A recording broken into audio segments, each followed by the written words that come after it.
हम सभी ने सत्यवान और सावित्री की कहानी सुनी है। एक पतिव्रता पत्नी जिसने यमराज से लड़कर अपने पति के प्राण वापस लिए। लेकिन क्या ये सिर्फ एक चमत्कार था या फिर एक ऐसी एडवांस ह्यूमन साइकोलॉजी जो आज के स्ट्रेस और एंजाइटी भरे दौर में आपकी लाइफ बदल सकती है। आज हम डिकोड करेंगे सावित्री के उस माइंडसेट की जिसने मौत को भी हरा दिया। कहानी शुरू होती है एक डिसीजन से। सावित्री को पता था कि सत्यवान की उम्र बहुत कम है, पर उसने फ्यूचर के डर के आगे अपने प्रेजेंट को चुना। समय आया, सत्यवान ने अपनी अंतिम सांस ली, यमराज आए। यहाँ से शुरू होता है सावित्री का साइकोलॉजिकल गेम। वो उनके पीछे चल पड़ी।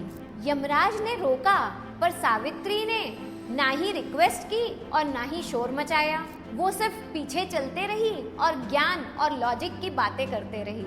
यमराज उनके इस इमोशनल इंटेलिजेंस से खुश हुए और उन्होंने वरदान मांगने को कहा, पर कंडीशन रखी कि तुम अपने पति के प्राण नहीं मांग सकती। तो सावित्री ने 3 वरदान मांगे: ससुर की आंखें, राज्य और संतान सुख की प्राप्ति का वरदान। पर बिना पति के संतान, यही यमराज फंस गए और मौत को अपना डिसीजन बदलना पड़ा।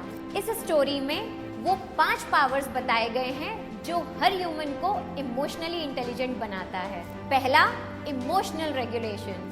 सावित्री ने पैनिक नहीं किया। हमारी लाइफ में जब जॉब जाती है या ब्रेकअप होता है तो हम तुरंत रिएक्ट करने लगते हैं। रिएक्शन आपकी क्लैरिटी को डिस्ट्रॉय करता है।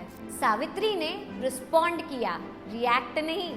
Second, acceptance without helplessness. उन्होंने एक्सेप्ट किया कि यमराज सामने खड़े हैं। एक्सेप्टेंस का मतलब हार ना मानना।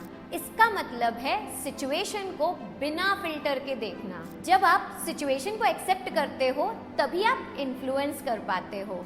Third, walking with fear. Symbolically वो अपने सबसे बड़े डर के साथ वॉक कर रही थी। जब आप डर से भागते हो तो वो आपका पीछा करता है, और जब आप डर के साथ चलते हो तो कॉन्शियसली उसका कंट्रोल आपके हाथ में आ जाता है। Fourth, strategy over desperation. उन्होंने डायरेक्ट सत्यवान को नहीं मांगा। क्यों? क्योंकि डेस्पिरेशन आपको वीक बनाती है।